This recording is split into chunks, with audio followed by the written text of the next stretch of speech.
Merci, merci beaucoup, Madame Lahlou. Donc, réellement penser les métiers de demain, et là, vous interpellez entre autres le rôle de l'État. Vous impliquez aussi les entreprises qui doivent être des acteurs de partenariat avec que ce soit les centres de formation professionnelle ou les écoles supérieures, et la problématique du financement de la formation. Dans certains cas, effectivement, l'État s'implique beaucoup. Dans d'autres, le secteur privé aussi, à travers des mécanismes de financement de la formation professionnelle. Je vais interpeller sur ces différents sujets M. Agar du Tchad, qui est du patronat tchadien et qui, donc, à ce titre-là, voit clairement quel rôle le secteur privé peut jouer et aussi quel rôle de l'État sur ces différents sujets, que ce soit le financement et la formation.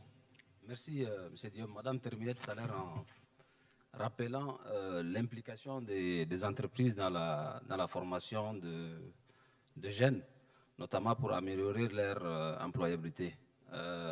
C'est une très belle remarque. Et ça m'amène à dire que dans ce genre de situation, il faut une sorte de pacte, un pacte qui regroupe l'État, les partenaires sociaux, les entreprises, notamment pour former et améliorer l'employabilité des jeunes. Mais moi, ce qui m'intéresse principalement, c'est le stock de jeunes qu'on n'a pas pu maintenir dans les systèmes scolaires et qui en sort pratiquement non diplômés et qui constitue aujourd'hui le véritable pilier ou vivier, je dirais, de l'écosystème entrepreneurial africain. La plupart des jeunes africains qui entreprennent n'ont pas un background en termes éducatifs très important. Ils ne sont pas des ingénieurs, ils ne sont pas des experts comptables, ils ne sont pas des grands financiers. Mais c'est souvent des jeunes en situation d'échec scolaire ou qui n'ont pas pu terminer leur cursus scolaire.